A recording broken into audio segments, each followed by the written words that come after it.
for what feels like, well, far too long, the conflict between Israel and Iran has sort of simmered in the shadows.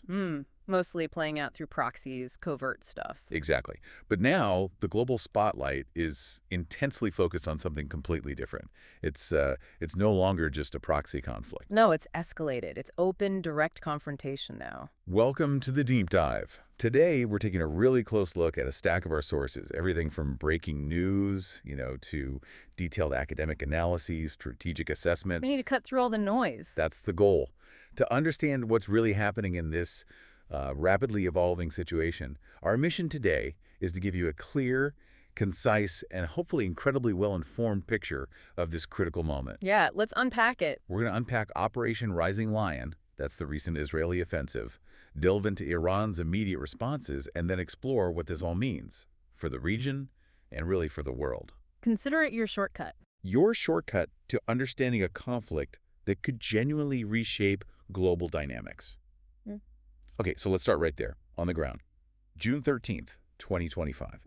Israel launches what they publicly called Operation Rising Lion. Now, our sources indicate this wasn't just, a simple air campaign. It was highly coordinated, multi-pronged even. Right. More complex than just planes overhead. We're talking overt airstrikes hitting critical targets, but also, alongside that, covert drone attacks.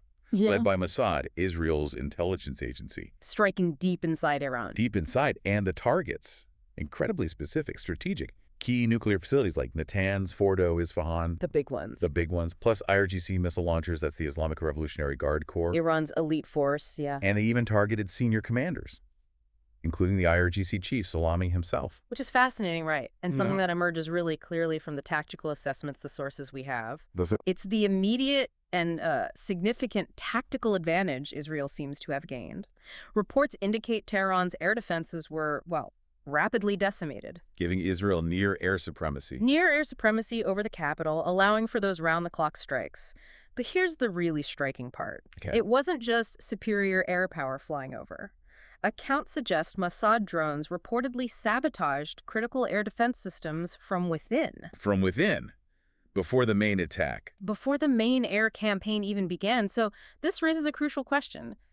How impactful was this preemptive internal sabotage? Wow. We're talking disabling radar, disrupting communications, basically blinding and deafening Iran's ability to respond before the first conventional missile flew. So that seems pivotal. Absolutely pivotal in enabling that air dominance. It really appears to have played a key role. Okay, so while Israel was establishing this dominance, Iran's response, our sources show it was swift, came in waves. It did. Multi-wave ballistic missile attacks, drone barrages, launched directly into Israel. Specifically June 14th and 16th.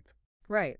And these attacks, unfortunately, they did result in civilian casualties. Reports mention dozens wounded in Israel. And widespread shelter lockdowns across the country, you imagine. Absolutely. And if we connect this to the broader human cost, both sides have sustained significant casualties and damage.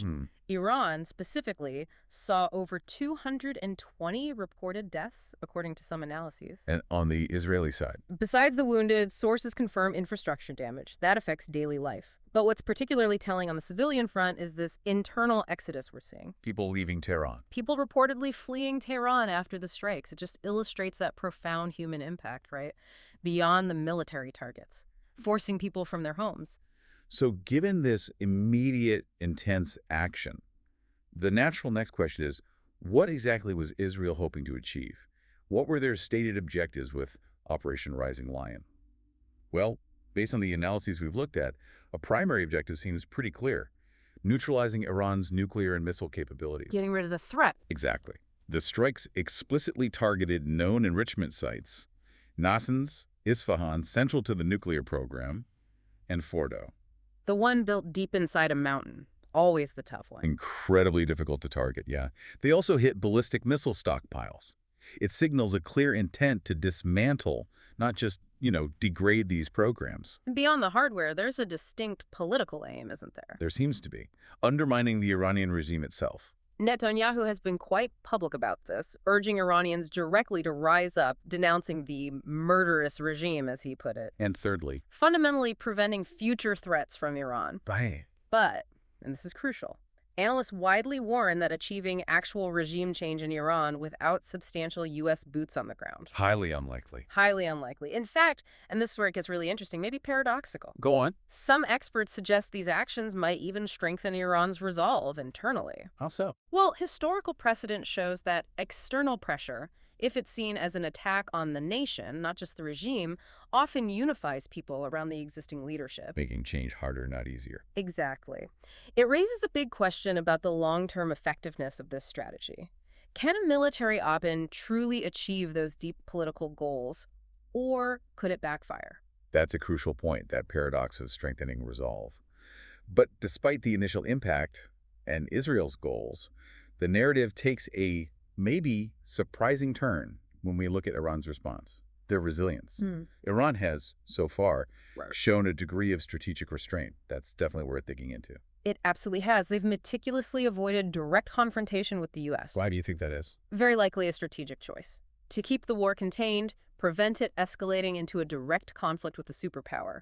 Iran definitely wants to avoid that. Makes sense. And what's particularly telling is the scale of their recent missile barrages. They were significant, yes, but notably less massive than previous ones we've seen. Fewer missiles. Sources estimate around 370 missiles used against a possible stock of maybe 750 to 1,000. Why the smaller number? Well, sources note it's partly due to the success of those Israeli and Mossad sabotage operations we mentioned, degrading their capabilities. Oh, right. But also, undoubtedly, Israel's superior air defenses played a role. So it's a mix.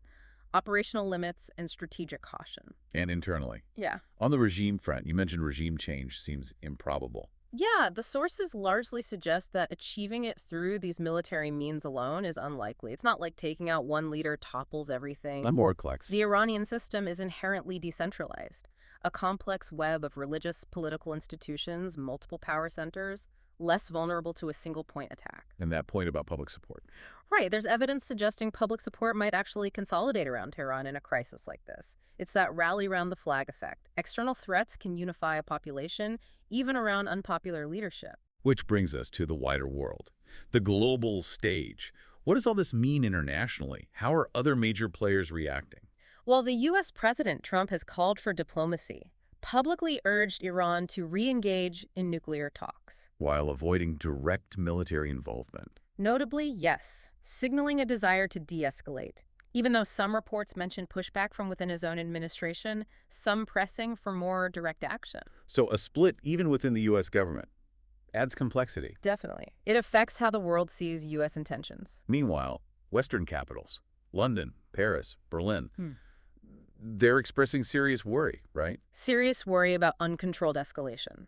Their concerns are multifaceted.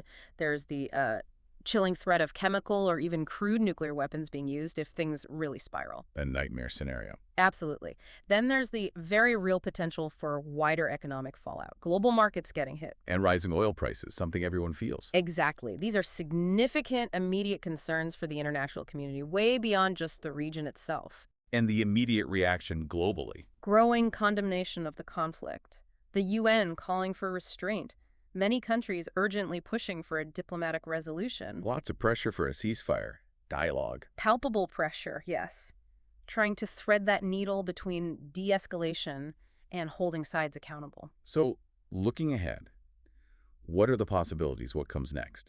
On one hand, we could see continued airstrikes from Israel. Seems likely. Our sources suggest Israel might persist until they feel Iran's capabilities are neutralized enough. But you mentioned Fordo. Dismantling deeply buried sites like that. Extremely difficult, maybe impossible, with conventional air power alone. It raises questions about the ultimate effectiveness of just continuing strikes indefinitely. And Iran's options for escalation. Several avenues. More large-scale missile and drone barrages, maybe trying to overwhelm Israeli defenses, or an increase in proxy attacks, using groups like Hezbollah in Lebanon. A powerful ally of Iran. Heavily armed, yeah. Or the Houthis in Yemen. Another Iranian-backed militia, allows Iran to strike without direct attribution, maintains that plausible deniability. And the worst-case scenario. In a truly desperate situation, if the regime feels cornered under existential threat. There's always that terrifying, though hopefully low-probability risk of WMD use. Let's hope not. What about diplomacy? Trump mentioned talks. He said he wants a real end to Iran's nuclear ambitions, not just a ceasefire.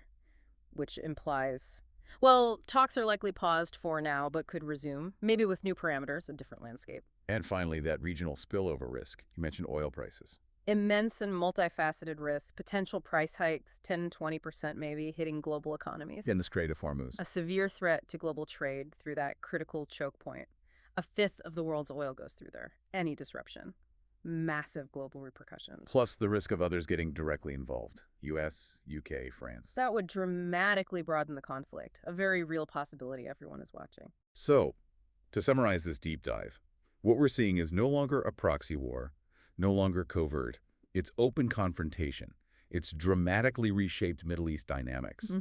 Israel has established considerable air dominance, hit key targets, but dismantling Iran's nuclear capacity, or crucially, its regime, that's far from assured. Still a huge question mark. Iran is responding, but seems to be showing some restraint, likely fearing direct U.S. involvement, a broader war. Calculated risk, perhaps. And the U.S. is urging diplomacy, even as Israel's long-term, very serious goals regarding Iran linger. It's a precarious balance. Extremely precarious. And connecting this to the bigger picture, the immediate future hinges on a few things. What does? The success or failure of diplomatic pushes, the ever-present risk of WMD use if things escalate further, and that looming threat of global economic fallout. Those are the critical variables right now. Okay, so thinking about everything we've just unpacked. Yeah. The tactical surprises, the strategic restraints, the sheer complexity of trying for regime change without boots on the ground. And that potential for actions to paradoxically lead to a strengthened resolve in Iran. Right. What do you, listening now, think is the single most unpredictable factor in this whole unfolding situation? And why? Just something to chew on as you go about your day. Thank you for joining us for this deep dive. Stay curious, and we'll be back soon with another stack of sources to explore.